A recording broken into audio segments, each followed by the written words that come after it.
വാക്യത്തിലേക്ക് നമുക്ക് നേരെ പ്രവേശിക്കാം. എഫെസ്യ ലേഖനം 4-ാം അധ്യായം അതിൻ്റെ 24-ാമത് വാക്യമാണ്. സത്യത്തിൻ്റെ ഫലമാകണം നാം. സത്യത്തിൻ്റെ ഫലമെന്ന ഏകവചന പ്രയോഗമാണെങ്കിലും പുതിയ നിയമം നമുക്ക് വെളിപ്പെടുത്തി തരുന്ന 6 സത്യങ്ങളുണ്ട്. ആ 6 സത്യങ്ങളുടെയും ഫലമായി നാം മാറ്റപ്പെടുമ്പോഴാണ് യഥാർത്ഥ സ്വാതന്ത്ര്യത്തിൻ്റെ ക്രൈസ്തവീകതയിലേക്ക് നമുക്ക് വരാൻ കഴിയുക. നിരവധി ആളുകളും പെന്തക്കോസ്തിലാണെന്ന് പറഞ്ഞാലും ആത്മീയ സ്വാതന്ത്ര്യം അനുഭവിക്കുന്നവരല്ല. പലപ്പോഴും പലതിനും ചിലതിനും അവർ അടിമത്വത്തിലാണ്. അടച്ചിട്ടൊരു മുറിക്കകത്ത് സ്വസ്ഥമായി സ്വൈര്യമായി അവസരം അനുകൂലമായി ഒത്തുകിട്ടുമ്പോൾ ആത്മീയത മാറ്റിവെച്ചിട്ട് അനാത്മീയതയിലേക്ക് മൂക്കുകുത്തുന്നവരുണ്ട്. അവർ സ്വാതന്ത്ര്യം അനുഭവിക്കുന്നവരല്ല. എതിരെ വരുന്ന പ്രലോഭനങ്ങളെയും ആസക്തികളെയും തൃഷ്ണകളെയും നിയോഗങ്ങളെയും ആവേഗങ്ങളെയും പാപരാഗ വികാര വിക്ഷോഭങ്ങളെയൊക്കെ അടക്കുവാനും അതിനെ ഒഴിവാക്കാനുമുള്ള സ്വാതന്ത്ര്യം പലർക്കുമില്ല. പാട്ടും ആരാധനയും അന്യഭാഷയും ഒക്കെ തകൃതിയായി നടക്കുമ്പോഴും അവസരത്തിൻ്റെ ആനുകൂല്യത്തിൽ പാപത്തിലേക്ക് വീണുപോകുന്ന ആളുകൾ യഥാർത്ഥ സ്വാതന്ത്ര്യം അനുഭവിക്കുന്നവരല്ല. അപ്പോൾ യഥാർത്ഥ സ്വാതന്ത്ര്യമെന്ന് പറയുന്നത് എന്താ? ബ്രിട്ടീഷ് ആധിപത്യത്തിൻ്റെ അധീശത്വത്തിൽ നിന്നുള്ള വിടുതലല്ല, മറ്റേതെങ്കിലും തമ്പ്രാക്കന്മാരുടെ ആധിപത്യത്തിൽ നിന്നുള്ള വിമോചനമല്ല. വേദപുസ്തകം വെളിപ്പെടുത്തുന്ന യഥാർത്ഥ സ്വാതന്ത്ര്യം എന്ന് പറയുന്നത് 6 സത്യങ്ങളുടെ അനുഗ്രഹീതമായ സ്വാധീനതയാൽ നമ്മൾ നയിക്കുന്ന ആക്ഷേപരഹിതമായ നിരപവാദ്യമായ ക്രിസ്തീയ ജീവിതമാണ്. എത്ര പേര് സമ്മതിക്കുന്നുണ്ട് ആ കാര്യം? ഏതവസരം ഒത്തു കിട്ടിയാലും, എന്തും ചെയ്യുവാൻ എന്തും കാണുവാൻ വാതിൽ തുറന്നു കിട്ടിയാലും എനിക്കത് യോഗ്യമല്ല എന്ന തിരിച്ചറിവോടുകൂടെ പിന്മാറാൻ കഴിയുന്നതാണ് യഥാർത്ഥ സ്വാതന്ത്ര്യമെന്ന് പറയുന്നത്. സ്തോത്രം. എനിക്കിത് കഴിച്ചുകൂടാ, എനിക്ക് അമ്മാതിരിയുള്ളത് ധരിച്ചുകൂടാ, എനിക്കിതിനെ ആരാധിച്ചുകൂടാ, എനിക്ക് രാജാവിനോട് പ്രാർത്ഥിച്ചുകൂടാ എന്ന് തീരുമാനമെടുക്കാൻ കഴിഞ്ഞിട്ട് ആ തീരുമാനത്തിന് മുമ്പിൽ തല പോയാലും തീച്ചൂളയിലേക്ക് എടുത്തിടേണ്ടി വന്നാൽ പോലും പിന്മാറാതെ നിൽക്കുന്നതിനെയാണ് ക്രൈസ്തവ സ്വാതന്ത്ര്യം എന്ന് പറയുന്നത്. എന്തെങ്കിലും ചെയ്യാതിരിക്കുക എന്നുള്ളത് അടിമത്വമാണ്. പക്ഷേ എല്ലാം ചെയ്യാനുള്ളത് സ്വാതന്ത്ര്യമല്ല. ചെയ്യേണ്ടത് മാത്രം ചെയ്യണം, ചെയ്യേണ്ടപ്പോൾ മാത്രം ചെയ്യണം, ചെയ്യേണ്ടതുപോലെ മാത്രം ചെയ്യണം, ചെയ്യേണ്ടിടത്ത് മാത്രം ചെയ്യണം. അതാണ് യഥാർത്ഥ സ്വാതന്ത്ര്യം. മനസ്സിലാകുന്നവർക്കായി ദൈവത്തിന് സ്തോത്രം. എന്തും പറയാനുള്ളതല്ല സ്വാതന്ത്ര്യം, പറയേണ്ടത് പറയാനുള്ളതാണ് സ്വാതന്ത്ര്യം. പറയേണ്ടവരോട് പറയാനുള്ളതാണ് സ്വാതന്ത്ര്യം, പറയേണ്ടത് പോലെ പറയാനുള്ളതാണ് സ്വാതന്ത്ര്യം, പറയേണ്ടപ്പോൾ മാത്രം പറയാനുള്ളതാണ് സ്വാതന്ത്ര്യം, പറയേണ്ടവർ മാത്രം പറയാനുള്ളതാണ് സ്വാതന്ത്ര്യം. അപ്പോൾ സ്വാതന്ത്ര്യമെന്ന് പറയുന്ന വിഷയത്തെ നമ്മൾ കൂലങ്കക്ഷമായി പഠിക്കുമ്പോൾ നമ്മൾ ഇന്ന് കാണുന്നതൊന്നും യഥാർത്ഥത്തിൽ സ്വാതന്ത്ര്യമല്ല. നമ്മുടെ ബാപ്പുജി പറഞ്ഞത് ബ്രിട്ടീഷ് ആധിപത്യത്തിൽ നിന്ന് നമ്മൾ വിമോചിതരായാൽ യഥാർത്ഥ സ്വാതന്ത്ര്യം എന്താണെന്ന് നമ്മൾ അനുഭവിക്കുമെന്നാണ് അദ്ദേഹം പറഞ്ഞത്. അതുകൊണ്ടാണ് കയ്യിലൊരു ചൂരവടി പോലുമില്ലാതെ കയ്യിൽ മിഷൻ ഗണ്ണുമായി നിൽക്കുന്ന വെള്ളപ്പട്ടാളത്തെ നോക്കിക്കൊണ്ട് നമ്മൾ തൊണ്ടകീറി വിളിച്ചു പറഞ്ഞു ക്വിറ്റ് ഇന്ത്യ എന്ന് വിളിച്ചു പറയാനിടയായി. ബാപ്പുജി നമുക്ക് നൽകിയ ആവേശമാണ്. നമ്മുടെ കയ്യിൽ ഒരു ആയുധം ഉണ്ടായിരുന്നില്ല. അവരുടെ കയ്യിൽ ട്രിഗർ ഒന്ന് അമർത്തിയാലുണ്ടല്ലോ തുരുതുര പെരുമഴ പോലെ വെടിയുണ്ട പാഞ്ഞു വരും, നെഞ്ചിനെ അരിപ്പ പോലെയാക്കി മാറ്റും. ഇത്രയും ആളുകൾക്ക് 1-2 പ്രാവശ്യം ട്രിഗർ വിലരമർത്തിയാൽ മതി, എല്ലാം കൂടെ തകർന്ന് തരിപ്പണമായി പോകും. അങ്ങനെയുള്ളവരുടെ മുഖത്തേക്ക് നോക്കി നമ്മൾ ക്വിറ്റ് ഇന്ത്യ വിടുക എന്ന് പറഞ്ഞത് സ്വാതന്ത്ര്യത്തെ വളരെയധികമായി അദമ്യമായി ആഗ്രഹിച്ചുകൊണ്ട്. പക്ഷേ അവരിവിടുന്ന് വിട്ടുപോയി. സ്വന്തം മണ്ണിനോട് കൂറുള്ള ജനത്തിന് മുമ്പിൽ മിഷൻ ഗണ്ണിനൊന്നും ചെയ്യാൻ പറ്റില്ലെന്ന് അവർക്ക് ബോധമുണ്ടായപ്പം അവരിവിടുന്ന് വിട്ടുപോയി. അപ്പം നമ്മൾ സ്വാതന്ത്ര്യം അനുഭവിച്ചോ? ഇല്ല. അവരിവിടുന്ന് പോയതിൻ്റെ പിറ്റേ ദിവസം ഇവിടുത്തെ തീവ്രവാദം, ഭീകരവാദം, മതമൗലികവാദം, രാഷ്ട്രീയ അരാജകത്വം മറ്റുമെല്ലാം കൂടെ തലപൊക്കി നമ്മുടെ സ്വാതന്ത്ര്യത്തെ വേറൊരു വഴിക്കാക്കി. അപ്പോൾ സ്വാതന്ത്ര്യമെന്ന് പറയുന്നത് നമ്മുടെ നേതാക്കന്മാർ വായ്ത്താരി പറയുന്ന ഒന്നുമല്ല. ക്രിസ്തുവിൽ ഒരുവൻ അനുഭവിക്കുന്ന ആത്മീയതയാണ് യഥാർത്ഥ സ്വാതന്ത്ര്യം. ആ സ്വാതന്ത്ര്യത്തിലേക്ക് നമുക്ക് വരാൻ കഴിയണം. അതിന് സത്യത്തിൻ്റെ ഫലമാകണം. ആ സത്യം 6 കാര്യങ്ങളാണ് എന്നറിയണം. സ്വാതന്ത്ര്യം എന്ന് കേൾക്കുമ്പോൾ ഈ 8:32 നമ്മുടെ ഫ്ലയറിലൊക്കെ കൊടുത്തിരിക്കുന്ന ആ വാക്യം നമ്മുടെ മനസ്സിലേക്ക് ഓർമ്മ വരും. കുറ്റമല്ല. അതിനകത്ത് സത്യം അറിയുന്നുവെങ്കിൽ, സത്യങ്ങൾ എന്ന് പറഞ്ഞിട്ടില്ല, സത്യം എന്നേ പറഞ്ഞിട്ടുള്ളൂ. അങ്ങനെയാണെങ്കിൽ പുതിയ നിയമം സത്യമെന്ന് പറയുന്ന 6 കാര്യങ്ങൾ ഏതൊക്കെയാണ്? കുറിച്ചുകൊള്ളണം, അക്കമിട്ട് കുറിക്കണം. വിശേഷിച്ച് നമ്മുടെ യൂത്ത്സൊക്കെ അത് നന്നായി കുറിച്ചുകൊള്ളണം. നമ്മുടെ കുഞ്ഞുങ്ങളുടെ അച്ചടക്കം എനിക്ക് ഭയങ്കര ഇഷ്ടപ്പെട്ടു. 9:30 മുതൽ ഇവിടെ വന്നൊരൊറ്റ ഇരിപ്പിരിക്കുകയാണ്. വേദി ഉപദേശിമാരിങ്ങനെ കൈകാര്യം ചെയ്തുകൊണ്ടിരിക്കുന്നു. ഒരു തടസ്സവും വരുത്താതെ അവരിരുന്ന ഇരിപ്പിൽ തന്നെ അങ്ങനെ ഇരുന്ന് ഈ യോഗത്തെ അവർ മാന്യമായിട്ട് അംഗീകരിക്കുന്നു. അതോർത്ത് ഞാൻ ദൈവത്തിന് സ്തോത്രം ചെയ്യുന്നു. ഒത്തിരി യോഗങ്ങളിൽ നിൽക്കുന്നവരാണ് ഞങ്ങൾ. ഇതിനിടയിൽ കൂടെ ഓടിച്ചാടി അങ്ങോട്ട് ചാടി ഇങ്ങോട്ട് ചാടി ബഹളം ഉണ്ടാക്കുന്ന കുഞ്ഞുങ്ങളുണ്ട്. നമ്മുടെ കുഞ്ഞുങ്ങളൊക്കെ വളരെ, ഞാനിനി പോകുന്നിടത്തൊക്കെ പഴഞ്ഞി ദൈവസഭയിലെ കൂടി വന്ന കുഞ്ഞുങ്ങളെക്കുറിച്ച് പറയാതിരിക്കുകയില്ല. വളരെ നല്ല അച്ചടക്കത്തോടെ അവരെ വളർത്തുന്ന നിങ്ങളെ ഓർത്ത് ദൈവത്തിന് സ്തോത്രം. നിരന്നവരിവിടെ വന്ന് നിന്നപ്പം ഞാൻ ഓർത്തവർ ചടുലമായി ചില വാക്യങ്ങൾ പറയും. അതിനുള്ള സമയം നമ്മുടെ അധ്യക്ഷൻ കൊടുത്തില്ല. അവർ 3 ഹല്ലേലൂയ പറഞ്ഞ് ഇവിടുന്ന് പോവുകയായിരുന്നു. കുഞ്ഞുങ്ങളൊക്കെ ദൈവത്താൽ അനുഗ്രഹിക്കപ്പെടട്ടെ. ഞാൻ ഈ പറയുന്ന 6 സത്യങ്ങൾ മക്കളുമാരെല്ലാം കുറിച്ചുകൊള്ളണം. ഒരുപക്ഷെ മമ്മിമാരോ പപ്പമാരോ കുറിച്ചിട്ട് അവർക്ക് വീണ്ടും അത് അവർക്ക് പ്രോംപ്റ്റ് ചെയ്ത് കൊടുക്കണം. 6 സത്യങ്ങളെക്കുറിച്ച് അവർ ബോധമുള്ളവരാകണം. അത് ഏറ്റവും പ്രധാനമാണ്. കുഞ്ഞ് പിഴച്ചുപോയി എന്നൊന്നും ആരും പരാതിപ്പെടരുത്. കുഞ്ഞുങ്ങൾ പിഴച്ചു പോകുന്നത് ഒരു പരിധിവരെ അടിസ്ഥാനപരമായി ശ്രദ്ധിച്ചാൽ മാതാപിതാക്കളുടെ അനാത്മിക നിലപാട് കൊണ്ട് തന്നെയാണ്. കുഞ്ഞുങ്ങളുടെ മുമ്പിൽ മാതൃകാ ജീവിതം നയിക്കാൻ കഴിയാത്തത് കൊണ്ടും അവരെ അകാരണമായി ശകാരിക്കുന്നത് കൊണ്ടും അവരെ ഭത്സിച്ച് നിർത്തുന്നത് കൊണ്ടും അവരോട് കയ്പായിരിക്കുന്നത് കൊണ്ടുമൊക്കെയാണ്. പൗലോസ് പറയുന്നു, കുഞ്ഞുങ്ങളെ എന്തോ ചെയ്യരുത്? ഭത്സിക്കരുത്. അവരോട് ഒരു കാരണവശാലും അവരെ കോപിപ്പിക്കരുത്. അവരെ നടത്തുന്നതിനൊരു രീതിശാസ്ത്രം കർത്താവിൽ നിന്ന് പ്രാപിച്ചോണം. അതാണ് ഏറ്റവും പ്രധാനം. ഞാൻ ഈ സഭയോടൊരു ചോദ്യം ചോദിച്ചോട്ടെ. സഭയോടെന്ന് പറഞ്ഞാൽ ഈ കോൺഗ്രിഗേഷനോട് ഞാനൊരു ചോദ്യം ചോദിക്കുകയാണ്. 1-2 ചോദ്യം, അതിന് യുക്തമായി മറുപടി നിങ്ങൾ പറയണം. ഒന്നാമത്തെ ചോദ്യം, രക്ഷകൻ ആരാണ്? യേശുവാണ്. സമ്മതിച്ചു. അടുത്ത ചോദ്യം, കർത്താവ് ആരാണ്? അതിനെ മിണ്ടാതെ. രക്ഷകൻ യേശുവാണ് നിങ്ങൾ പറഞ്ഞു. കർത്താവ് ആരാണ്? യേശുവാണ്. രക്ഷകനും ക്രിസ്തുവാണ്, കർത്താവും ക്രിസ്തുവാണ്. അടുത്ത എൻ്റെ ചോദ്യം, രക്ഷകർത്താവ് ആരാണ്? ആരാ? രക്ഷകർത്താവ് യേശുവാണോ? സ്കൂളിൽ പിള്ളേർ പഠിക്കുന്ന സ്കൂളിൽ ചെന്നിട്ട് ഇവിടുത്തെ രജിസ്റ്റർ ബുക്ക് തരാൻ പറയണം ഹെഡ് മാസ്റ്ററോട്. എന്നിട്ട് നിങ്ങളുടെ പിള്ളേരുടെ പേരെഴുതിയിരിക്കുന്നതിൻ്റെ തൊട്ടപ്പുറത്ത് രക്ഷകർത്താവ് എന്നൊരു കോളമുണ്ട്. അവിടെ ആരുടെ പേരാണ് എഴുതിയേക്കുന്നത്? ക്രിസ്തു എന്നാണ് എഴുതിയേക്കുന്നത്? അല്ല, പിന്നെ ആരുടെ പേരാ? അപ്പോൾ വിവരം മനസ്സിലായോ? രക്ഷകൻ ക്രിസ്തുവാണ്, കർത്താവ് ക്രിസ്തുവാണ്. ഈ 2 ഔദ്യോഗിക പദവികൾ ഒരുമിച്ച് സമന്വയിപ്പിച്ച് നമുക്ക് തന്നിരിക്കുക പിള്ളേരെ നോക്കാൻ. ഇവിടെ നമ്മൾ പിഴച്ചു പോയാൽ നമ്മുടെ തലമുറ പിഴച്ചു. എൻ്റെ മോൻ മാനസാന്തരപ്പെട്ടില്ല, മോള് മാനസാന്തരപ്പെട്ടില്ലെന്നും പറഞ്ഞ് അമ്മയപ്പനും കരഞ്ഞോണ്ട് അതുവഴി എഴുതി നടക്കരുത്. നമുക്ക് തന്ന ഏറ്റവും വലിയ ഔദ്യോഗികമായ 2 പദവികളാണ്. ഒരു പദവി, 2 ഔദ്യോഗിക നാമങ്ങൾ ഒരുമിച്ച് ചേർത്ത് ഒറ്റ പദവിയാക്കി തന്നിരിക്കുന്നു. എന്തോന്നാണ്? രക്ഷകർത്താവ്. ആ രക്ഷകർത്താവ് എന്ന് പറയുന്ന ആ ഔന്നത്യമുള്ള, ഉദാത്തവും ഉന്നതവും ഉത്കൃഷ്ടവുമായ ആ പദവിയിൽ നമ്മൾ തോറ്റുപോകരുത്. നിങ്ങളുടെ ATM കാർഡ് അവരുടെ കൊടുത്താൽ പോരാ. പകരം നിങ്ങളുടെ കണ്ണ് ഉറവയായി അവർക്ക് വേണ്ടി ദൈവസന്നിധിയിൽ കണ്ണുനീര് ഇൻവെസ്റ്റ് ചെയ്യാൻ പറ്റണം. നിങ്ങളുടെ കുഞ്ഞുങ്ങൾ നിങ്ങളുടെ കൂടെ ഉണ്ടെന്ന് ഉറപ്പ് വരുത്തണം. ഇവിടെ ഇരിക്കുന്ന മമ്മിമാരോട് ഞാൻ പറയാം, നിങ്ങളുടെ തലയിലിട്ടിരിക്കുന്ന ഈ ശിരോവസ്ത്രം ഉണ്ടല്ലോ, ഈ ശിരോവസ്ത്രം ഒരിക്കലും നിങ്ങളുടെ പെൺകുഞ്ഞുങ്ങളുടെ തലയിൽ നിന്ന് മാറുന്നില്ലെന്ന് നിങ്ങൾ ഉറപ്പ് വരുത്തിക്കോണം. നിങ്ങളുടെ കുഞ്ഞുങ്ങൾ ബാംഗ്ലൂരോ പൂനെയിലോ താനയിലോ മുംബൈയിലോ കൊൽക്കത്തയിലോ എവിടെയും പഠിക്കാൻ പോകട്ടെ, പക്ഷേ ആരാധനയ്ക്കിരിക്കുമ്പോഴും പ്രാർത്ഥിക്കുമ്പോഴും ആ മോളുടെ തലയിൽ നിന്ന് ഈ ശിരോവസ്ത്രം മാറുന്നില്ല എന്നുറപ്പ് വരുത്തണം. ബാംഗ്ലൂരും ഒക്കെ പഠിക്കാൻ പോകുന്ന പിള്ളേർ പറയും, ഞങ്ങളവിടെ കൂടുന്ന സഭയിലെ പാസ്റ്റർ ആൻറ്റിയുടെ തലയിൽ ഇതില്ലല്ലോ. അങ്ങനെ പറയാറുണ്ട്, കേട്ടിട്ടുണ്ടോ? അങ്ങനെ ഞങ്ങൾ പോകുന്ന മൈസൂറും ബാംഗ്ലൂരും ഹൈദരാബാദിലും അവിടെ ഇവിടെയൊക്കെ ഉള്ള പല സഭയിലും ഞങ്ങൾ കൂടുന്ന അവിടുത്തെ പാസ്റ്റാൻറ്റിയുടെ തലയിൽ എന്തോ ഇല്ലെന്ന്, ശിരോവസ്ത്രം ഇല്ലെന്ന്. അവിടുത്തെ പാസ്റ്റാൻറ്റിക്ക് വേറെ പലതും ഇല്ല, അതറിയാവോ? അതുകൊണ്ട് നിൻ്റെ മമ്മി കണ്ട ഈ മാതൃകയിൽ നിന്ന്, നിൻ്റെ മമ്മി കാണിച്ച ഈ ആത്മീയതയിൽ നിന്ന് മാറാതെ നിൽക്കാൻ നമ്മുടെ പെൺകുഞ്ഞുങ്ങൾക്ക് കഴിയണം. ആൺകുഞ്ഞുങ്ങളോട് ഞാൻ പറയാം, നിങ്ങളുടെ പപ്പ ദൈവദാസനെ സൽക്കരിക്കുന്നതും അദ്ദേഹം വരുന്നുവെന്ന് കേൾക്കുമ്പോൾ വീട് വൃത്തിയാക്കുന്നതും ഡൈനിങ് ടേബിൾ വൃത്തിയാക്കുന്നതും അദ്ദേഹത്തിന് കഴിക്കാൻ വേണ്ടി ആ കുടുംബത്തിന് വിളമ്പാൻ വേണ്ടി അപ്പൻ ഒരുക്കുന്ന ആ ഉത്സാഹവും ഉന്മേഷവും കണ്ടിട്ടുണ്ടല്ലോ.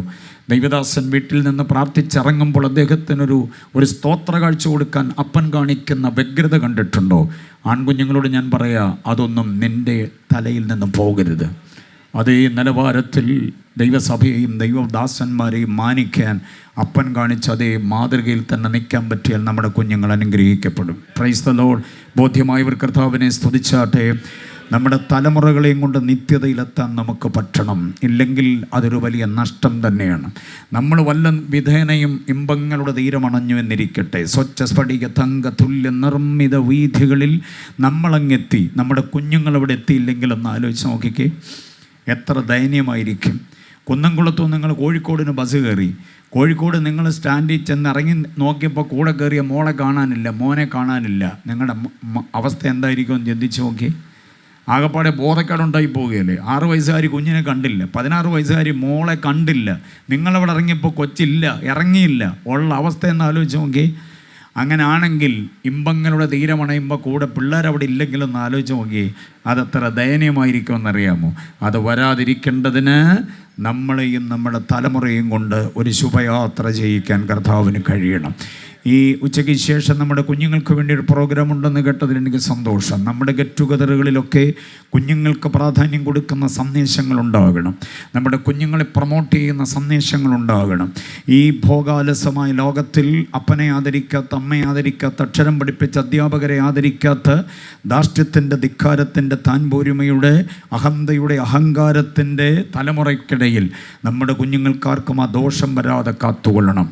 80-ലധികം വർഷങ്ങൾ കാലം കൃത്യമായി പഠിച്ചാൽ ഏകദേശം 90 വർഷങ്ങൾ മഹാപുരോഹിതനായി, പ്രവാചകനായി, ന്യായാധിപനായി, സൈന്യാധിപനായി ഒക്കെ കഴിഞ്ഞിരുന്ന ശമൂവേൽ എന്ന മഹാമനുഷ്യൻ. ഈ തസ്തികകളിലെല്ലാം കൂടെ ശോഭിച്ച ഒരൊറ്റ മനുഷ്യനേ ഉള്ളൂ, അത് ന്യായാധിപനാണ്. ശമൂവേലാണ്. അദ്ദേഹം ന്യായാധിപനായിരുന്നു, പ്രവാചകനായിരുന്നു, പുരോഹിതനായിരുന്നു, പിന്നെ സൈന്യാധിപനായിരുന്നു. ഇങ്ങനെ വിവിധ തസ്തികകൾ അദ്ദേഹത്തിനുണ്ടായിരുന്നു. അദ്ദേഹത്തോട് ഇടവക വന്ന് പറയുന്നു, സർ, താങ്കൾ മാന്യനാണ്, താങ്കൾ യോഗ്യനാണ്, കൃത്യനിഷ്ഠയുള്ള ജീവിതത്തിനുടമയാണ് താങ്കൾ. താങ്കളെപ്പോലെ സിംഹഗർജന പ്രവാചകന്മാരാരും ഉണ്ടായിട്ടില്ല. രാജാവിൻ്റെ മുഖത്ത് നോക്കിപ്പോലും തൻ്റെ ഇടത്തോട് ആലോചന പറഞ്ഞ് അങ്ങേ ഞങ്ങൾ നമിക്കുന്നു. പക്ഷെ ഒരു കുഴപ്പമാണ്, നിൻ്റെ മക്കൾ നിൻ്റെ വഴിയിലല്ല. 90-ലധികം വർഷങ്ങൾ കർത്താവിൻ്റെ മഹത്വമുള്ള വേല ചെയ്ത ശമൂവേൽ എന്ന അട്ടിത്വമുള്ള മനുഷ്യൻ്റെ തലമുറ അദ്ദേഹത്തിൻ്റെ പിന്നാലെയില്ല. ഏലിയുടെ മക്കൾ ഏലിയുടെ കൂടെ ഉണ്ടായിരുന്നില്ല. ഞാനൊരു വലിയ ദുരന്തം പറയട്ടെ, അത് നിങ്ങളറിയാതെ പോകരുത്. പഴയ നിയമത്തിൽ അഹരോൻ്റെ മക്കളല്ലാതെ, അഹരോൻ്റെ മക്കളെന്ന് പറയാൻ പറ്റില്ല, ഒരു മകൻ എലയാസർ അല്ലാതെ അപ്പൻ്റെ പാത പിൻപറ്റിയ വേറെ ആരെയും നമ്മൾ കാണുന്നില്ല. ദാവീദിന് ഏതാണ്ട് 20 മക്കളുണ്ട്, അറിയാമോ?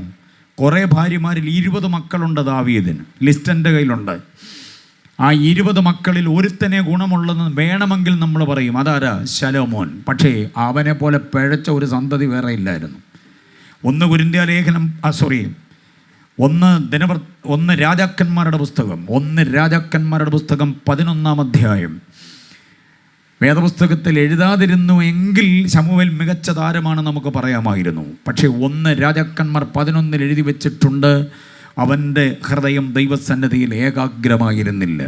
700+300 അതാണ് ശലോമോൻ്റെ പിഴച്ച ഒരു മാത്തമാറ്റിക്സ്. 700+300 700 കുലീനഭഗ്നികളും 300 വെപ്പാട്ടികളും. പിഴച്ചു പോകാൻ ഇതിൽ വല്ലതും വേണോ? അപ്പൻ 20 ഭാര്യമാരുണ്ടായിരുന്നു, ഏകദേശം അത്രത്തോളം ഉണ്ടായിരുന്നു. ഇവന് മകൻ്റെ കാലം വന്നപ്പോൾ ആ 20 എന്നുള്ളത് 1000 മാറുന്നുണ്ട്. ഇത്രയും ദേവന്മാർക്ക് ഉപാസനകളും യാഗയോഗ കർമ്മകാണ്ഡങ്ങളും കാട്ടേണ്ടതിന് അപ്പനുണ്ടാക്കി വെച്ച കാശെടുത്ത് ക്ഷേത്രം പണിതു കൊടുത്ത ഒരു മനുഷ്യനാണ് ശലോമോൻ. അപ്പോൾ ദാവീദിൻ്റെ മക്കളിൽ ആരും ശോഭിച്ചിട്ടില്ല. അഹരോൻ്റെ മകനായ എലയാസർ ഒഴികെ ബാക്കി ഒരു പിതാവിനും തൻ്റെ മക്കളെ നിർത്താൻ കഴിഞ്ഞിട്ടില്ല.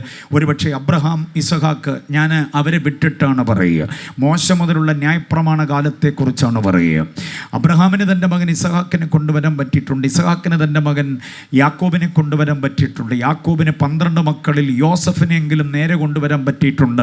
യോസഫിൻ്റെ 2 മക്കളും പിഴച്ചു പോയതായിട്ടാണ് ചരിത്രം പഠിക്കുമ്പോൾ. എഫ്രൈമിനെ ദൈവം തിരഞ്ഞെടുത്തില്ല, തള്ളിക്കളഞ്ഞു എന്ന് വായിക്കുന്നുണ്ട്.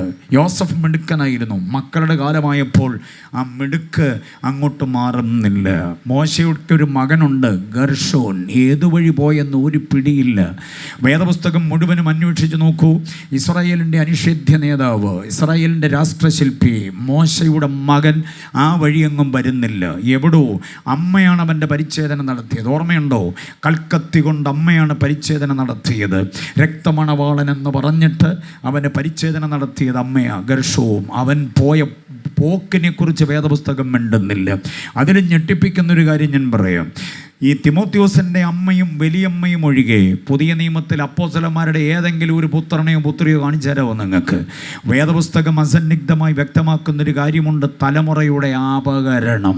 അതുകൊണ്ട് അപ്പനും അമ്മയും പാട്ടും പാടി പ്രാർത്ഥിച്ച് അന്യഭാഷയും പറഞ്ഞ് പെന്തക്കോസ് കളിച്ച് നടന്നാൽ മാത്രം പോരാ, നമ്മുടെ കുഞ്ഞുങ്ങൾ നമ്മുടെ കൂടെ ഉണ്ടെന്ന് ഉറപ്പ് വരുത്തിയിരിക്കണം.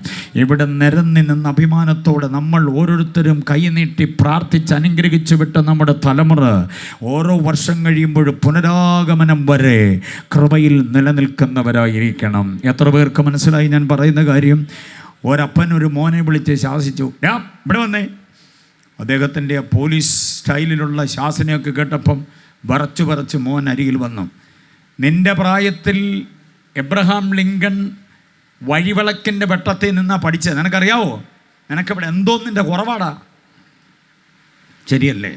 എബ്രഹാം ലിങ്കൻ വീടിൻ്റെ തൊട്ട് മുമ്പിലുണ്ടായിരുന്ന ഒരു സ്ട്രീറ്റ് ലൈറ്റിൻ്റെ വെട്ടത്തിലിരുന്ന പാഠങ്ങൾ പഠിച്ച് നമ്മളും പഠിച്ചിട്ടുണ്ട്. അപ്പോൾ ചെറുക്കനെ ന്യായീകരിക്കാൻ വേണ്ടി പുള്ളി പറഞ്ഞതാ. പേടിച്ചിട്ടാണെങ്കിലും അവൻ തിരിച്ചൊരു തത്വം പറഞ്ഞു.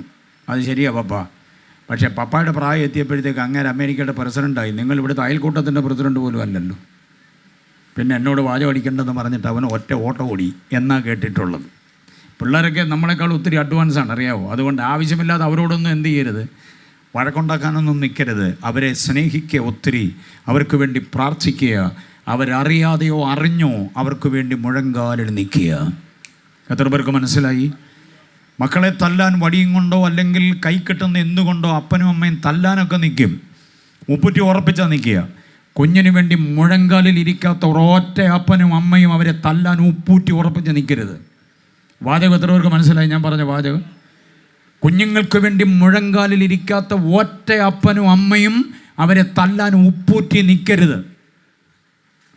ആ കുഞ്ഞുങ്ങളെങ്കിലും ഒരു സ്തോത്രം പറ. നിങ്ങൾക്ക് വേണ്ടി ഞാൻ ഇത്രയും പറയുമ്പോൾ നിങ്ങൾ മിണ്ടാതിരിക്കരുത്. സ്തോത്രം പറഞ്ഞ മക്കളെ. ആഹാ, മിടുക്കികളൊക്കെ മിണ്ടാതിരിക്കുന്നുണ്ടോ? തല്ലൊഴിവാക്കാനുള്ള നടപടിയാണ് ഞാൻ പറഞ്ഞു കൊടുത്തുകൊണ്ടിരിക്കുന്നത്. ഓക്കെ, അപ്പം ഞാൻ പറഞ്ഞതിനകത്ത് കോമഡി നിങ്ങൾ ശ്രദ്ധിക്കണ്ട, അതിനകത്ത് കാര്യം നിങ്ങൾ പഠിക്കണം. രാത്രിയോ പകലുകളിലോ, പകലിൻ്റെ ഏകാന്തതയിലോ രാത്രിയുടെ നിശബ്ദതയിലോ നിങ്ങളുടെ കുഞ്ഞുങ്ങൾക്ക് വേണ്ടി നിങ്ങൾ മുഴങ്കാലിരിക്കണം. എങ്കിൽ മാത്രമേ അവർ ചെയ്ത തെറ്റിനെതിരെ ആക്രോശിക്കാൻ നിങ്ങൾക്ക് ഉപ്പൂറ്റി നിൽക്കാൻ അർഹതയുള്ളൂ. അത് തിരിച്ചറിഞ്ഞോണം. നന്നായി പ്രാർത്ഥിക്കണം. പ്രാർത്ഥിക്കുന്നൊരു മമ്മിയുടെ മകനായതുകൊണ്ട് എബി ഇബ്രഹാം എന്നൊരു പേര് ക്രൈസ്തവ ലോകത്തിന് പരിചിതമായത്. എൻ്റെ മുൻപാകെ മാതൃകാ ജീവിതം നയിച്ച സാധുവായൊരു ഉപദേശി ഉണ്ടായിരുന്നു. എൻ്റെ അപ്പൻ ഒരു ഉപദേശി ആരായിരിക്കണമെന്ന് ഞാൻ തൊട്ടുമുട്ടി ഒരുമി ഒരഞ്ഞ് നടന്ന് നന്നായി കണ്ട എൻ്റെ അപ്പൻ, അദ്ദേഹം ചുമന്ന പുസ്തകമാണ്. ഞാനതിനൊരു ബൈൻഡൊക്കെ ഇട്ട് അതിനെ പരിഷ്കരിച്ച് എൻ്റെ കൂടെ കൊണ്ടു നടക്കുകയാണ്. അപ്പൻ കൂടെ ഉണ്ടെന്നൊരു ഫീലുണ്ട് ഇതിങ്ങനെ കൊണ്ടു നടക്കുമ്പോൾ. അദ്ദേഹം ചുമന്ന, അദ്ദേഹത്തിൻ്റെ വിയർപ്പിൻ്റെ മണം പറ്റിയ പുസ്തകമാണിത്. സ്തോത്രം. അദ്ദേഹത്തിൻ്റെ ആ പുസ്തകം എടുക്കാൻ എനിക്ക് അവകാശം കിട്ടി. എനിക്ക് താല്പര്യം തോന്നിയത് എൻ്റെ അമ്മയുടെ പ്രാർത്ഥനയും എൻ്റെ അപ്പൻ്റെ മാതൃകാ ജീവിതവുമാണ്. അപ്പോൾ അതുപോലെ നമുക്കാകാൻ കഴിഞ്ഞാൽ നമ്മുടെ കുഞ്ഞുങ്ങളെല്ലാം നമ്മുടെ പിന്നാലെ കൂടിക്കോളും. കരങ്ങൾ ഉയർത്തി കർത്താവിനെ സ്തുതിച്ചാട്ടെ. അപ്പം മാതാപിതാക്കൾക്കും മക്കൾക്കും വേണ്ടി ഒരു 6 സത്യം ഞാൻ പരിചയപ്പെടുത്താം, എന്നിട്ട് ഞാൻ വേഗം ഇരിക്കാം, സമയം നീട്ടുന്നില്ല. ശ്രദ്ധിക്കുക, 6 സത്യങ്ങൾക്കനുസാരമാകണം. എഫെസ്യ ലേഖനം 4-ാം അധ്യായം 24-ാമത് വാക്യമാണ്. പഴയ മനുഷ്യനെ ഉപേക്ഷിക്കണമെന്ന് 22-23 വാക്യങ്ങളിൽ പറയുന്നുണ്ട്. 22-ാം വാക്യം പറയുന്നത് ചതിമോഹങ്ങളാൽ വഷളായിപ്പോയ പഴയ മനുഷ്യനെ ഉപേക്ഷിച്ച് എന്നാ പറഞ്ഞിരിക്കുന്നത്. എന്നിട്ട് 24-ൽ പറയുകയാണ്, സത്യത്തിൻ്റെ ഫലമായി നീതിയിലും വിശുദ്ധിയിലും ദൈവാനുരൂപമായി സൃഷ്ടിക്കപ്പെട്ട പുതുമനുഷ്യനെ. അപ്പോൾ പഴയ മനുഷ്യനെ ഉരിഞ്ഞു കളയണം, പുതിയ മനുഷ്യനെ ധരിക്കണം. അപ്പോൾ പഴയ മനുഷ്യൻ ആരാ? പഴയ മനുഷ്യൻ ആദമാണ്. പുതിയ മനുഷ്യനാരാ? പുതിയ മനുഷ്യൻ ഒടുക്കത്തെ ആദമായ ക്രിസ്തുവാണ്. അപ്പം നമ്മുടെ വ്യക്തിപരമായ ജീവിതത്തിൽ ഈ പ്രാവശ്യത്തെ കൺവെൻഷൻ കഴിഞ്ഞ് മടങ്ങിപ്പോകുമ്പോൾ പഴയ മനുഷ്യനെ പരിച്ഛേദം ഉപേക്ഷിച്ചിട്ട് പുതിയ മനുഷ്യനായി ക്രിസ്തുവിനെ ധരിച്ചുകൊണ്ട് മടങ്ങിപ്പോകാനിടയാകണം. നമ്മിൽ രണ്ട് മനുഷ്യപ്രകൃതങ്ങളുണ്ട്. ഒന്ന് ആദാമ്യ പ്രകൃതം, രണ്ട് ക്രിസ്തു പ്രകൃതം. പ്രൈസ് ആൻഡ് വർഷിപ്പിൻ്റെ നേരമാകുമ്പോൾ നമ്മിൽ ക്രിസ്തു പ്രകൃതമാണ്. പക്ഷേ കമ്മിറ്റി കൂടുമ്പോഴോ അല്ലെങ്കിൽ ഒറ്റയ്ക്കൊരു മുറിയിലാകുമ്പോഴോ ഭാര്യയോട് സംസാരിക്കുമ്പോഴോ മറ്റുള്ളവരോട് സംസാരിക്കുമ്പോഴോ ഒക്കെ നമ്മളിൽ ആദമ്യ പ്രകൃതമുണ്ടാകാം. അത് വരാൻ പാടില്ല. ദ്വിത്വപ്രകൃതം, ദ്വന്ദ്വപ്രകൃതം, ഡ്യുവൽ സിം എന്നൊക്കെ കേട്ടിട്ടുണ്ടോ? ഡ്യുവൽ സിം, ഒറ്റ ഫോണിൽ തന്നെ രണ്ട് സിം, ജിയോ ആകാം, അല്ലെങ്കിൽ BSNL ആകാം, എയർടെൽ ആകാം, അങ്ങനെ ഒന്നോ രണ്ടോ സിം ഇടുന്ന ഒറ്റ ഫോണുണ്ട് എന്ന് പറഞ്ഞ പോലെ നമ്മിൽ തന്നെ ഡ്യുവൽ സിമ്മാണ്. രണ്ട് വ്യക്തിത്വങ്ങൾ, രണ്ട് ആളത്വങ്ങൾ നമ്മിൽ തന്നെ ഉണ്ടാകുന്നു. അതിൽ പഴയ ആദമിനെ എടുത്തു കളഞ്ഞിട്ട് ആരെ ധരിക്കണം? ഒടുക്കത്തെ ആദാമായ ക്രിസ്തുവിനെ ധരിക്കണം. അതാണ് പഴയ മനുഷ്യൻ പുതിയ മനുഷ്യൻ എന്നൊക്കെ പറയുന്നത്. സ്തോത്രം. ഈ ആദമെന്ന് കേൾക്കുമ്പോൾ കുഞ്ഞുങ്ങളൊക്കെ ശ്രദ്ധിച്ചോണം. ആദമെന്ന് കേൾക്കുമ്പോൾ രണ്ട് വാക്യങ്ങൾ എപ്പോഴും മനസ്സിലുണ്ടാകണം. ഒന്ന് റോമാലേഖനം 5:12 ഏകൻ്റെ ലംഘനം, ഏകൻ്റെ അനുസരണക്കേട്. അതാണ് ആദമിനെക്കുറിച്ച്. പേരവിടെ പരാമർശിക്കുന്നില്ലെങ്കിലും ലംഘനം വരുത്തിയത് ആരാണ്? ആദമാണ്. ദൈവത്തിൻ്റെ വ്യവസ്ഥകൾ, ലംഘനീയ പ്രമാണങ്ങളെ ലംഘിച്ച് മാനവകുലത്തെ മുഴുവനും പ്രകൃതിയെ മുഴുവനും പാപത്തിൽ ആഴ്ത്തിക്കളഞ്ഞ് ഒരു മനുഷ്യൻ, അതാണ് ആദം. അപ്പോൾ റോമർ 5:12 മറക്കരുത്. അടുത്തൊരു വാക്യം പഴയ നിയമത്തിലാണ്, ഹോശേയ 6:7. ഒരു കാലത്തും മറന്നു പോകരുത്. ആദമെന്ന് കേൾക്കുമ്പോൾ ഓർമ്മയിലേക്ക് വരേണ്ട വാക്യമാണ് ഹോശേയ 6:7. ആദമെന്ന പോലെ അവർ നിയമത്തെ ലംഘിച്ചു, വിശ്വാസപാതകം ചെയ്തു. ഇതാണ് ആദമ്യ പ്രകൃതം. നമ്മിൽ ആദമുണ്ടോ ഇല്ലയോ എന്നുള്ളത് തിരിച്ചറിയുന്നതിന് ഒരൊറ്റ കാര്യം, നിയമത്തെ ലംഘിക്കുന്നുണ്ടെങ്കിൽ താങ്കളിൽ ആരുണ്ട്? കമോൺ, നിയമത്തെ ലംഘിക്കുന്നവരുടെ ഉള്ളിൽ ആരുണ്ട്? ആദമുണ്ട്. രാജ്യത്തിൻ്റെ നിയമം ലംഘിച്ചുകൂടാ, ദൈവവചനത്തിൻ്റെ നിയമം ലംഘിച്ചുകൂടാ. നിയമം മനഃപൂർവ്വം ലംഘിക്കുന്നവൻ്റെ ഉള്ളിൽ ആദം വാഴുന്നു എന്നാണ് അതിൻ്റെ അർത്ഥം. രണ്ടാമത്തേത് 7 വാക്യത്തിൽ നോക്കിക്കേ, വിശ്വാസപാതകം. നമ്മളിൽ വിശ്വാസം അർപ്പിച്ചവരെ നമ്മൾ ചതിക്കുന്നുണ്ടെങ്കിൽ, അവിശ്വസ്തത കാട്ടുന്നുണ്ടെങ്കിൽ നമ്മളിൽ ആര് വളരുന്നു? നമ്മൾ കൊടുക്കുന്ന എല്ലാ സംഗതിയും അനുഭവിച്ചുകൊണ്ട് നമ്മിൽ തന്നെ വാഴുന്നയാൾ ആരായിരിക്കും? ആദമായിരിക്കും. ഭാര്യയോട് വിശ്വസ്തത പുലർത്തുന്നില്ലെങ്കിൽ, ഭാര്യയോട് വിശ്വാസപാതകം ചെയ്യുന്നെങ്കിൽ, ഭർത്താവിനോട് അവിശ്വസ്തത കാണിക്കുന്നെങ്കിൽ, മാതാപിതാക്കളോട് അവിശ്വസ്തത കാണിക്കുന്നെങ്കിൽ, സഭയോട്, സമൂഹത്തോട്, ആത്മീയ നേതൃത്വത്തോട് അവിശ്വസ്തത കാട്ടുന്നുണ്ടെങ്കിൽ നമ്മുടെ ഉള്ളിൽ ആരുണ്ടെന്ന് സമ്മതിക്കണം? ആദമുണ്ടെന്ന് സമ്മതിക്കണം. കാരണം ആദമിൻ്റെ രണ്ട് പ്രകൃതമാണ്, നിയമവിരുദ്ധമായ ജീവിതം, അപ്പോൾ തന്നെ വിശ്വാസപാതകമെന്ന് പറയുന്നത്. വിശ്വാസപാതകം അത് ഏറ്റവും അസഹനീയമായ ഒന്നാണ്. നിങ്ങളെന്നോട് ഇത് ചെയ്യുമെന്ന് ഞാൻ കരുതിയിരുന്നില്ല എന്ന് പറയുന്നത് കേട്ടിട്ടുണ്ടോ? നിലവിളിക്കുന്നത് കേട്ടിട്ടുണ്ടോ? എന്നെ ചതിക്കുകയായിരുന്നല്ലേ എന്നൊക്കെ ചോദിക്കുന്നത്, അതാണ് വിശ്വാസപാതകം. നിങ്ങൾക്ക് ഇങ്ങനൊരു ഇടപാടുണ്ടെന്ന് എനിക്കറിയുമായിരുന്നില്ല. സുതാര്യമാകണം ജീവിതത്തിൻ്റെ സമസ്ത തലങ്ങളും. മൊബൈൽ ഫോൺ അടക്കം എല്ലാം സുതാര്യമാകണം. അപ്പനോ അമ്മയ്ക്കോ ഭാര്യയ്ക്കോ ഭർത്താവിനോ നമ്മുടെ ഫോൺ എടുത്ത് അനായാസം കൈകാര്യം ചെയ്യാൻ പറ്റണം. അതാണ് വിശ്വാസപാതകമില്ലാത്ത ജീവിതം. എന്തിനാണെന്ന് ഈ മൊബൈൽ ഫോണിനകത്ത് ആർക്കും അറിയാത്തൊരു പാസ്വേഡ്? മൊബൈൽ ഫോൺ മോളുടേതോ മോൻ്റേതോ ഭാര്യയുടേതോ ഭർത്താവിൻ്റെ എടുത്ത് വെച്ച് M വരച്ചു, O വരച്ചു, K വരച്ചു, L വരച്ചു, തുറക്കുന്നില്ല കുന്തം. അങ്ങനെ തുറക്കാതെ പൂട്ടിവെക്കാൻ വേണ്ടി മാത്രം താങ്കൾക്ക് എന്ത് സ്വകാര്യതയാ ഭാര്യ അറിയാത്ത? ഒരു വീട്ടിനകത്ത് ഒരു മുറിയിൽ ഒരു കട്ടിലിൽ ഒരു പുതപ്പിൻ്റെ കീഴിൽ കിടന്നുറങ്ങുന്ന ദമ്പതികൾക്ക് പരസ്പരം അറിയാതെ പൂട്ടിവെക്കാൻ എന്തോ ഉള്ളത്? അങ്ങനെ ഉണ്ടെങ്കിൽ ഓർത്തോണം, താങ്കളിൽ വളരുന്നത്, താങ്കൾ കൊടുക്കുന്ന ചായയും കാപ്പിയും ദോശയും ബിരിയാണിയും കുഴിമന്തി അടക്കം കഴിക്കുന്നത് നിങ്ങളല്ല, നിങ്ങളിലെ ആദമാണ് കഴിക്കുന്നത്. ആ ആദമിനെ ഉരിഞ്ഞു കളഞ്ഞിട്ട് ക്രിസ്തുവിനെ ധരിക്കുന്നതാണ് യഥാർത്ഥ സ്വാതന്ത്ര്യം. എത്ര പേർക്ക് മനസ്സിലാകുന്നുണ്ട്? Praise the Lord. ചോറുണ്ണാൻ നേരമായപ്പോൾ ഇങ്ങനെയുള്ള ഉപദേശമൊന്നും പറഞ്ഞ് അങ്ങോട്ട് ദഹിക്കത്തില്ലെന്നറിയാം. പക്ഷേ ഇതൊക്കെ പറയാൻ ഒരാൾ വേണമല്ലോ, അതുകൊണ്ട് പറയാം. 6 സത്യങ്ങളെ അങ്ങോട്ട് പറയാം, കുറിച്ചോണം. ഒന്നാമത്തെ സത്യം ദൈവമെന്ന സത്യമാണ്. യോഹന്നാൻ 17:3 ഏക സത്യ ദൈവമായ അങ്ങേ അറിയുന്നത് തന്നെ നിത്യജീവൻ. അപ്പോൾ ഒന്നാമത്തെ സത്യം ദൈവമാണ്, അത്യുന്നതനായ ദൈവം. പ്രപഞ്ചത്തെ നിർമ്മിച്ച് നിയന്ത്രിച്ച് നിയോഗിച്ച് പരിപാലിച്ച് പരിരക്ഷിക്കുന്ന സാക്ഷാൽ പരാശക്തി. കണ്ടോ? മഹോന്നതൻ, മഹത്വ സിംഹാസനസ്ഥൻ, സർവശക്തൻ, സർവജ്ഞാനി, സർവവ്യാപി, സർവാധികാരി, നിത്യൻ, മാറ്റമില്ലാത്തവൻ, അത്യുന്നതൻ, സൽഗുണ സമ്പൂർണൻ എന്നൊക്കെ വിളിക്കാവുന്ന ഒരേ ഒരാളെ മഹത്വം, ഔന്നത്യം, അതാണ് ദൈവം എന്ന് പറയുന്നത്. ആന മുതൽ സമസ്ത ജീവജാലങ്ങൾക്കും അങ്ങ് ജലജന്തുക്കളടക്കം പക്ഷിപർവ്വ പ്രാണികൾ മുഴുവനും അതതിൻ്റെ ആഹാരം കൃത്യമായി വിളമ്പിക്കൊടുക്കുന്ന മഹാദൈവം, അതാണ് ഒന്നാമത്തെ സത്യം. അപ്പം ദൈവം ആരാണെന്ന് സത്യം നമ്മൾ അറിയണം. അതാണ് സത്യത്തിൻ്റെ ഫലമായി. കേട്ട പദങ്ങൾ, ദൈവത്തെ അറിയണം. ഒന്ന്, മക്കളുമാർ കേൾക്കാൻ പറയാ. ഒന്ന്, ദൈവത്തെ എന്ത് ചെയ്യണം? അറിയണം. രണ്ട്, ദൈവത്തെ അനുസരിക്കണം. മൂന്ന്, ദൈവത്തെ മാത്രം ആരാധിക്കണം. നാല്, ദൈവത്തെ മാത്രം ആശ്രയിക്കണം. മനസ്സിലായോ? ആ ദൈവത്തെ അനുകരിക്കണം. ഇങ്ങനെ മുൻപോട്ട് പോകുമ്പോഴാ സത്യത്തിൻ്റെ ഫലമാകുന്നത് അവർക്ക് മാത്രമേ സ്വാതന്ത്ര്യത്തിൻ്റെ ജീവിതമുള്ളൂ. മനസ്സിലായില്ലേ? അപ്പോൾ ഒന്നാമത്തെ സത്യം ഏതാന്നാ പറഞ്ഞേ? ഏകസത്യദൈവം, യോഹന്നാൻ 17:3. രണ്ടാമത്തെ സത്യം ഏതാ? യോഹന്നാൻ 14:6. I am the truth. യേശു പറയുന്നു, ഞാനാണ് സത്യം, ക്രിസ്തുവെന്ന സത്യം. കണ്ടോ?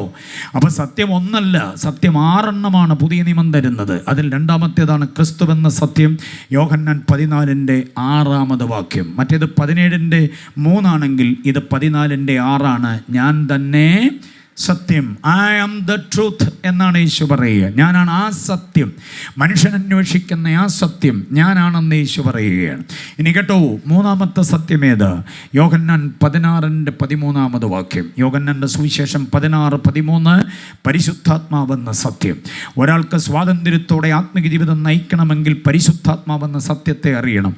പാട്ടതിൻ്റെ 2ാം റൗണ്ടിലെത്തുമ്പോൾ അന്യഭാഷ പറയാനുള്ളതല്ല പരിശുദ്ധാത്മാവ്. പരിശുദ്ധാത്മാവെന്ന് പറയുന്ന മഹാസത്യം. ആ ആത്മാവ് നമ്മുടെ കൂടെയല്ല, ആ ആത്മാവിനെ നമ്മുടെ ഉള്ളിൽ അധിവസിപ്പിക്കണം. അങ്ങനെ വരുമ്പോൾ സത്യത്തിൻ്റെ വഴിവിട്ട് നമ്മൾ പോകത്തില്ല. കാരണം പരിശുദ്ധാത്മാവിനെ കുറിച്ച് പറഞ്ഞിരിക്കുന്നത് എങ്ങനെയുള്ള ആത്മാവെന്ന? സത്യത്തിൻ്റെ ആത്മാവ് വരുമ്പോഴോ അവൻ നിങ്ങളെ സകല സത്യത്തിലും എന്തോ ചെയ്യും. അപ്പം മൂന്നാമത്തെ സത്യം പരിശുദ്ധാത്മാവാണ്. അപ്പം ദൈവമെന്ന സത്യം 17:3, ക്രിസ്തുവെന്ന സത്യം 14:6, പരിശുദ്ധാത്മാവെന്ന സത്യം 15:26 അത് തന്നെയാണ്. യോഹന്നാൻ 15:26 നോക്കിക്കേ. ഞാൻ പിതാവിൽ നിന്ന് അയക്കാനിരിക്കുന്ന കാര്യസ്ഥനായ സത്യാത്മാവ് വരുമ്പോൾ, 15:26. 16:13 സത്യാത്മാവ് വരുമ്പോൾ. അപ്പോൾ ആത്മാവ് എന്തുവാണ്? സത്യമാണ്. സത്യത്തിൻ്റെ ആത്മാവാണ് നമ്മെ സകല ദിശാബോധവും നൽകി നടത്തുന്നത്. അവർക്ക് പാപത്തിൻ്റെ മുമ്പിൽ മൂക്കുകുത്തേണ്ടി വരികയില്ല. ജഡമുതിർത്ത് വിടുന്ന പാപരാഗ വികാരങ്ങളുടെ മുമ്പിൽ അവർ പണയപ്പെട്ടു പോകത്തില്ല. എല്ലാം ശക്തിയും കൂടെ ഉണ്ട്, എൻ്റെ മേലുണ്ട്, കൃപാവരങ്ങളെല്ലാം ഞാൻ ആട്ടങ്കലെടുത്തെന്നൊക്കെ അവകാശപ്പെടുന്ന പുള്ളി ചില പ്രത്യേക സാഹചര്യത്തിൽ മൂക്കുകുത്തി ആട്ടപടലെ താഴെ പോകും. അറിയാമോ? ഇസ്രായേലിലെ ന്യായാധിപന്മാരിൽ കോമളൻ എന്ന് വിളിക്കുന്നൊരു ന്യായാധിപനുണ്ട്. ആരായിരുന്നത്? ശക്തിയുടെ സവിശേഷത കൊണ്ട്, സൗന്ദര്യത്തിൻ്റെ സവിശേഷത കൊണ്ട്, ആരോഗ്യതയുടെ ഗാത്രമായ സ്ത്രീകളൊക്കെ അമ്പരന്ന് പോകും അദ്ദേഹത്തിൻ്റെ മുടിയൊക്കെ കണ്ടാൽ. കണ്ടോ? ക്ഷൗരക്കത്തി തൊടാതെ ജനിച്ച കാലം മുതൽ നീണ്ട ഇടതൂർന്ന പനങ്കുല പോലെ വാരി ചുമന്നുകൊണ്ട് നടക്കാവുന്ന പരുവത്തിൽ ഇടതൂർന്ന് കിടക്കുന്ന മുടി. ഇവിടെ എണ്ണ വാങ്ങിച്ച് കുഴയുക, എന്നിട്ട് ആകെപ്പാടെ ഇത്തിരിയുള്ളൂ. എണ്ണയ്ക്ക് കൊടുത്ത കാശെല്ലാം കൂടെ ഉണ്ടായിരുന്നെങ്കിൽ നമുക്ക് 1 വർഷത്തെ കൺവെൻഷൻ നടത്തായിരുന്നു. പക്ഷേ ശിംശോന് എണ്ണയൊന്നും തേക്കേണ്ടതില്ല. ജനിച്ച കാലം മുതൽ ക്ഷൗരക്കത്തി തൊടാത്തത് കൊണ്ട് അവൻ്റെ തലയിൽ ഇടതൂർന്ന മുടി. ഓക്കെ, ഇതെല്ലാം കൊണ്ട് നമുക്കവനെ വിളിക്കാം. എങ്ങനെയുള്ളവൻ? കോമളൻ. ആത്മശക്തിയുടെ വല്ലഭത്വം കൂടെ കൈമുതലായിട്ടുള്ളവനെ കോമളൻ എന്ന് വിളിക്കുന്നതുകൊണ്ട് തെറ്റില്ല. പക്ഷേ ഒരന്യ സ്ത്രീയുടെ കട്ടിലോട് ചേർത്ത് വെച്ച് കെട്ടപ്പെട്ടപ്പോൾ ഫെലിസ്തർ വന്നവൻ്റെ കണ്ണ് 2 കുത്തി പൊട്ടിച്ചപ്പോൾ കോമളൻ എന്ന പേരിനി അവന് യോഗ്യനല്ല, പകരമിടേണ്ട പേര് കോമാളി എന്നാണ്. മനസ്സിലായോ? അവനെ അടിച്ചു നടത്തി കൊണ്ടുപോയി ദാഗോൻ്റെ ക്ഷേത്ര കവാടത്തിൽ തൂണെ ബന്ധിച്ച് നിർത്തുമ്പോൾ കോമളൻ എന്ന പേരവന് ചേരത്തില്ല. പിന്നെ വിളിക്കണം എന്തോന്ന്? കോമാളി. അപ്പം കോമളൻ എന്ന പേരും കോമാളി എന്ന പദവും തമ്മിൽ അധിക ദൂരമല്ലെന്ന് പഠിക്കണം. ഇന്ന് കോമളനായി നിൽക്കുന്ന ഒരു മനുഷ്യൻ ഒറ്റ നിമിഷം കൊണ്ട് കോമാളിയായി മാറ്റപ്പെട്ടു പോവുക. അതുകൊണ്ട് മനസ്സിലാക്കണം, പരിശുദ്ധാത്മാവ് അകത്ത് വസിക്കുന്നവന് മാത്രമേ സത്യത്തിൻ്റെ ഫലമായി സ്വാതന്ത്ര്യ ജീവിതം നയിക്കാൻ പറ്റൂ. ബോധ്യമായി ഇവർ കർത്താവിനെ സ്തുതിച്ചാട്ടെ. 4ാമത്തെ സത്യം ഏതാണെന്നറിയാമോ? 4ാമത്തെ സത്യം എന്ന് പറയുന്നത് ദൈവവചനമെന്ന സത്യമാണ്. യോഹന്നാൻ 17:17 സത്യത്താൽ ഇവരെ വിശുദ്ധീകരിക്കണമേ, അങ്ങയുടെ വചനം സത്യമാകുന്നുവല്ലോ. യോഹന്നാൻ 17:17. നാം അറിയേണ്ട സ്വാതന്ത്ര്യ സ്വാതന്ത്ര്യം പ്രാപിക്കേണ്ടതിന് അറിയേണ്ട മഹത്തായ സത്യം വചനമെന്ന സത്യമാണ്. വചനമെന്ന സത്യം അനുസരിക്കുന്ന ഒരാൾ സ്വാതന്ത്ര്യത്തിൻ്റെ ജീവിതമാണ്.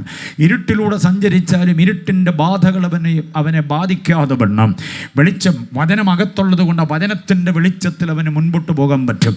പഠിക്കുന്നത് എത്ര ദൂരെയാണെങ്കിലും, പഠനകാലം, ഉപരിപഠനകാലം, ഉപജീവനത്തിൻ കാലം എവിടെയാണെങ്കിലും, അപ്പനും അമ്മയും കൂടില്ല, സഹോദരങ്ങൾ കൂടില്ല, ജീവിത പങ്കാളി കൂടില്ല, എന്നാൽ പോലും വചനത്തിൻ്റെ പ്രകാശത്തിൽ നടക്കുന്നവൻ സ്വാതന്ത്ര്യത്തിൻ്റെ ജീവിതം നയിക്കും.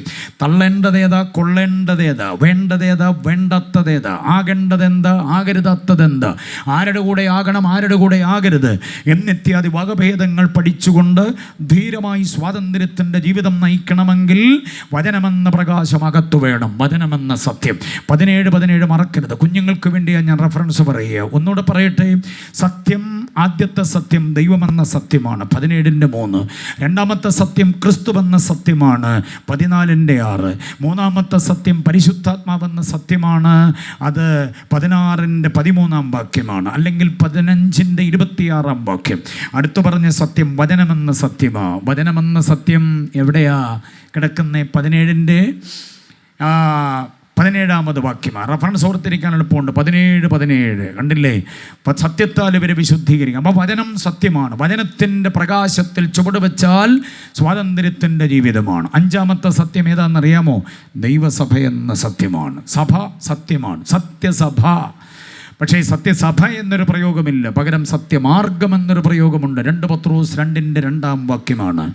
സഭയെ സത്യമെന്ന് പറഞ്ഞിരിക്കുന്നത് അതാണ്. അതുമല്ലെങ്കിൽ 1 തിമോത്തിയോസ് 3:15 വാക്യം വായിച്ചാൽ മതി.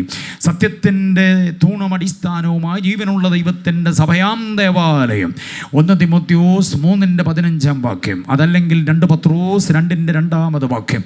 ഈ 2 വാക്യങ്ങളിലും സഭയെ സത്യമെന്നാണ് വിളിച്ചിരിക്കുക. നമ്മൾ കൂടിയിരിക്കുന്ന ദൈവസഭയുണ്ടല്ലോ, അത് സഭയാണ്. സ്തോത്രം. എത്ര പേർക്ക് മനസ്സിലാകുന്നുണ്ട്? സത്യാത്മാവാണ് സഭയെ നടത്തുന്നത്. സത്യമെന്ന ക്രിസ്തുവാണ് ഇതിൻ്റെ തല. സത്യമെന്ന ദൈവമാണ് ഇതിൻ്റെ ഉടമസ്ഥൻ. ദൈവത്തിൻ്റെ സഭയെന്ന് പറയുന്നത് കൊണ്ടാണ്. അപ്പോൾ ദൈവമെന്ന സത്യം, ക്രിസ്തുവെന്ന സത്യം, ആത്മാവെന്ന സത്യം, വചനം എന്ന സത്യമാണ് ഇതിൻ്റെ കോൺസ്റ്റിറ്റ്യൂഷൻ. അതുകൊണ്ടാണ് സഭയെ എങ്ങനെ വിളിക്കാവുന്നത്? സത്യസഭ എന്ന് വിളിക്കാവുന്നത്. നമ്മൾ സത്യസഭയുടെ വക്താക്കളാകയാൽ സ്തോത്രം ചെയ്താട്ടെ.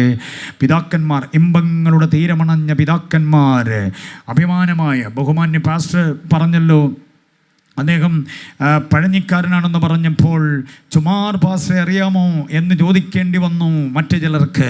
കാരണം അത്രയ്ക്ക് വിശ്രുതമായൊരു നാമത്തിന് ഉടമയായ ഭക്തനാൽ സ്ഥാപിതമാക്കപ്പെട്ടതും അദ്ദേഹത്തോടൊപ്പം അതേ ദർശനത്തോട്, സമാന ദർശനത്തോടെ നിന്നവരാൽ ക്രമീകരിക്കപ്പെട്ടത് സത്യസഭ തന്നെയാണ്. വെറുതെ ഒരു സഭയുടെ നേതാവാകാൻ വേണ്ടി തുടങ്ങിയതല്ല. ദൈവാത്മാവ് അകതാരിൽ കൊടുത്ത ആത്മിക ദർശനത്തിൻ്റെ സാക്ഷാത്കാരമാണ്. അതുകൊണ്ട് ഈ കൂട്ടം സത്യമാണ് എന്ന് നമുക്കറിയാം. അപ്പോൾ 5ാമത്തെ സത്യം സഭയാണ്. സഭയ്ക്കൊരു സത്യത്തിൻ്റെ സംസ്കാരമുണ്ട്. ആ സംസ്കാരത്തിലൂടെ മുൻപോട്ട് പോകാൻ കഴിയണം. 6ാമത്തെ സത്യം ഏതാണെന്നറിയാമോ? 1 പത്രോസിൻ്റെ ലേഖനം 5:12 വാക്യം കൃപ എന്ന സത്യമാണ്. അവിടെ പറയുന്നു, ദൈവകൃപ എന്ന സത്യം. നാം നിൽക്കുന്ന ഈ സത്യകൃപ, കൃപ എന്ന സത്യത്തിൽ നിൽക്കുന്നവനെ സ്വാതന്ത്ര്യത്തോടെ മുൻപോട്ട് പോകാൻ പറ്റൂ. അല്ലെങ്കിൽ അവൻ പലതിനാലും ചിലതിനാലും കുച്ചുവിലങ്ങിടപ്പെടും.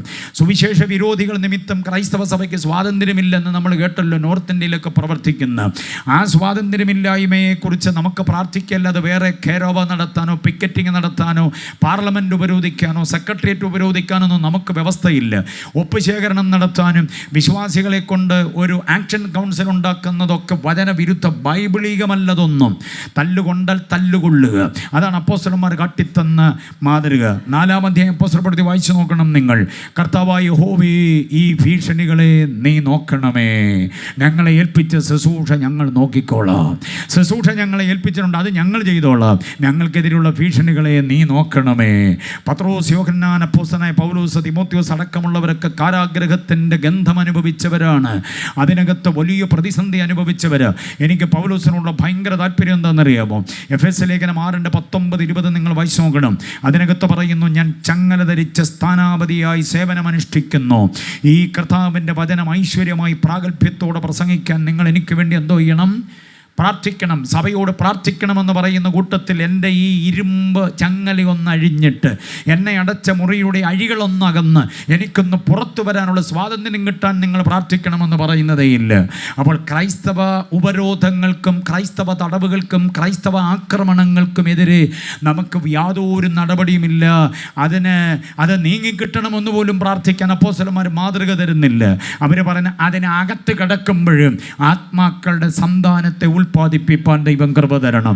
ആ കാരാഗ്രഹത്തിൽ കിടന്ന പൗലോസ് പറയുകയാണ്, ഞാൻ തടവിൽ ജനിപ്പിച്ച എൻ്റെ മകനായ ഒനേസിമോസ്, എൻ്റെ പ്രാണപ്രിയൻ. തടവിൽ കുറേ കാലം കഴിഞ്ഞ് പൗലോസ് പറയുകയാണ്, അകമ്പടി പട്ടാളത്തിലുള്ളവർ നിങ്ങളെ വന്ദനം ചെയ്യുന്നു. തടവിൽ കിടന്ന പൗലോസിന് പാറാവുകാത്ത പട്ടാളക്കാരാണ് അവരോട് സുവിശേഷം അറിയിച്ചു. വേറൊരിടത്ത് അദ്ദേഹം പറയുന്നു, കൈസരുടെ അരമനയിലുള്ളവർ നിങ്ങളെ വന്ദനം ചെയ്യുന്നു. കൈസരുടെ തടവിൽ കിടക്കുമ്പോഴും അരമനയിലുള്ളവരെ കിട്ടിയ അവസരത്തിൽ സുവിശേഷം അറിയിച്ചവരെ രക്ഷയിലേക്ക് നയിച്ചു. അതുകൊണ്ട് ക്രൈസ്തവ പീഡനം എന്ന് പറയുന്നത് ഇവിടെ അസ്വാതന്ത്ര്യമൊന്നുമല്ല. നമുക്ക് സ്വാതന്ത്ര്യം ആത്മാവിൽ അനുഭവിക്കാൻ കഴിയണം. ആ സ്വാതന്ത്ര്യമാണ് ഈ പ്രാവശ്യത്തെ നമ്മുടെ തീം. ആ സ്വാതന്ത്ര്യത്തിൽ മുൻപോട്ട് പോകാൻ ദൈവം നമ്മെ സഹായിക്കട്ടെ. എല്ലാ കണ്ണുകളും അടയട്ടെ, ഹൃദയങ്ങൾ ദൈവസന്നിധിയിൽ ഏകാഗ്രമാകട്ടെ. ഈ ആത്മീയ സ്വാതന്ത്ര്യത്തിൽ മുഴുകി ജീവിപ്പാൻ, അതിൽ നിന്ന് വ്യതിചലിക്കാതെ നിൽക്കാൻ ദൈവം നമ്മെ സഹായിക്കട്ടെ. ദൈവമെന്ന സത്യം, ക്രിസ്തുവെന്ന സത്യം, ആത്മാവെന്ന സത്യം, വചനമെന്ന സത്യം, സഭ എന്ന സത്യം, കൃപ എന്ന സത്യം, ഈ 6 സത്യത്തിൻ്റെ ഫലമായി, 6 സത്യങ്ങളുടെ ഫലമായി നീതിയിലും വിശുദ്ധിയിലും ദൈവാനുരൂപമായി നമുക്ക് മുൻപോട്ട് പോകാൻ കഴിയട്ടെ. പ്രിയരെ, ഒരു കാര്യം കൂടെ പറയട്ടെ. ദൈവത്തിന് രൂപമുണ്ടോ? ഇവിടെ പറയുന്ന ദൈവാനുരൂപം എന്താണെന്ന് പഠിച്ചിട്ടുണ്ടോ? ദൈവത്തിന് രൂപമുണ്ടോ? ദൈവം അദർശ്യനാണ്, ദൈവം അരൂപിയാണ്, ദൈവം ആത്മാവാണ്. പക്ഷേ ഇവിടെ ദൈവാനുരൂപമെന്ന് പറയുന്നു. അദർശ്യനും അരൂപിയുമായ ദൈവം രൂപത്തിൽ വന്നത് യേശുവെന്ന രൂപത്തിലാണ്. അറിയാമോ? അപ്പോൾ ദൈവാനുരൂപം എന്ന് പറഞ്ഞാൽ നാം യേശുവെ പോലെ ആകണം. To be more like Jesus. കുഞ്ഞുങ്ങളൊക്കെ ശ്രദ്ധിച്ച്, നമ്മുടെ ആത്മിക ജീവിതം to be more like Jesus. ആരെ പോലെ ആകണം? യേശുവെ പോലെ, പപ്പായെ പോലെ തന്നെ, മമ്മിയെ പോലെ തന്നെ. മമ്മിയുടെ മൂക്ക് തന്നെ, വേറെ എങ്ങോട്ട് പോയി നോക്കണ്ട. ഇതൊക്കെ നമ്മളെ നോക്കി പലരും പറയുന്ന കാര്യമാണ്. പക്ഷേ യേശുവെ പോലെ തന്നെ എന്ന് പറയാൻ കഴിയണം. അതാണ് ക്രിസ്തീയ സ്വാതന്ത്ര്യത്തിൻ്റെ ജീവിതം. എല്ലാ കണ്ണുകളും അടയട്ടെ. കേട്ട വചനം ഉള്ളിൽ ആരോഗ്യമായി തീർന്നെങ്കിൽ ഒരു പാട്ടിൻ്റെ അകമ്പടി ഇല്ലാതെ കർത്താവിനെ ആരാധിക്കാൻ എത്ര പേർക്ക് കഴിയും? ദൈവവചനം മാത്രമല്ല ഇതുവരെ കേട്ടത്. മഹത്വത്തിൻ്റെ രാജാവ് പ്രവേശിക്കേണ്ടതിന് വാതിലുകളെ തലകളെ ഉയർത്തുവീനെന്ന് തുടങ്ങിയ സങ്കീർത്തനം. അവൻ യഹോവയോട് അനുഗ്രഹവും ദൈവത്തിൽ നിന്ന് ശാശ്വതമായ നീതിയും പ്രാപിക്കും.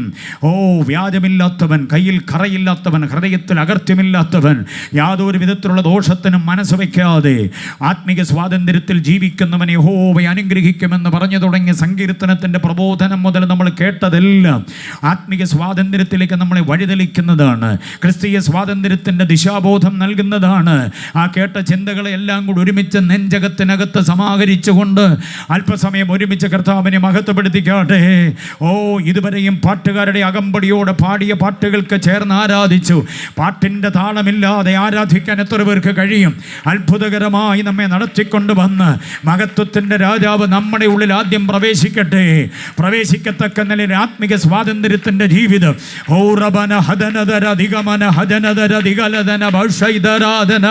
നമുക്ക് നമ്മുടെ തലമുറയ്ക്കും ഒരു ശുഭയാത്രയുണ്ടാകാൻ, നമ്മുടെ കുഞ്ഞുങ്ങൾ ആരും നമ്മുടെ കൈവിരലുകളിൽ നിന്ന് ഊർന്നു പോകാതെ, പെരുന്നാൾ കഴിഞ്ഞ് പോകുന്ന യോസഫിനും മറിയയ്ക്കും തൻ്റെ മകനെ നഷ്ടപ്പെട്ട പോലെ കൺവെൻഷൻ കഴിഞ്ഞ് മടങ്ങിപ്പോകുമ്പോൾ നമ്മുടെ തലമുറകൾ ആത്മീയതയിൽ നിന്ന് വഴിമാറിപ്പോകരുത്. എന്ത് പ്രതിസന്ധി ഉണ്ടായാലും, എന്ത് സാഹചര്യങ്ങൾ പ്രതികൂലമായാലും നമ്മുടെ തലമുറകൾ കർത്താവിന് വേണ്ടി നിൽക്കുന്നവരാകാൻ, അഭിഷേകത്തിൻ്റെ ശക്തിക്ക് വേണ്ടി നിൽക്കുന്നവരാകാൻ, ആത്മിക പ്രചോദനത്തിന് വേണ്ടി നിൽക്കുന്നവരാകാൻ, എൻ്റെ ശരീരം ദൈവത്തിൻ്റെ മന്ദിരമാണെന്ന ബോധത്തോടെ നമ്മുടെ പെൺകുഞ്ഞുങ്ങളും ആൺകുഞ്ഞുങ്ങളും അഭിമാനത്തോടെ നിൽക്കുന്നവരാകാൻ, അവർ പഠിക്കുന്നിടത്ത് ആത്മാക്കളെ നേടുന്നവരായി തീരാൻ, നമ്മുടെ കുഞ്ഞുങ്ങളുടെ ഉന്നതി കണ്ടിട്ട് സന്തോഷിക്കാൻ, രാജ്യാന്തര തലങ്ങളിലേക്ക് ദൈവം അവരെ ഉയർത്തുന്നത് കണ്ട് മനസ്സ് സന്തോഷിക്കാൻ കഴിയേണ്ടതിന് ഒരുമിച്ച് ദൈവത്തെ ആരാധിച്ചേ ഇന്ന് പകൽക്കാലം.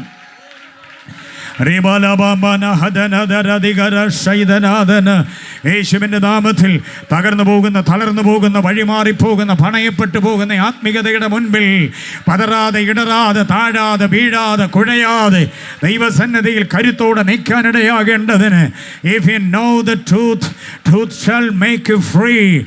നിങ്ങൾ സത്യം അറിഞ്ഞാൽ സത്യം സ്വതന്ത്രമാകും. ആ സത്യങ്ങൾ 6 അതിനകത്ത് നിലയുറപ്പിക്കാൻ കഴിയട്ടെ, അതിനകത്ത് വേരുള്ളവരാകാൻ കഴിയട്ടെ. ശാക്തിതമായി കർത്താവിനെ സ്തുതിക്കാം.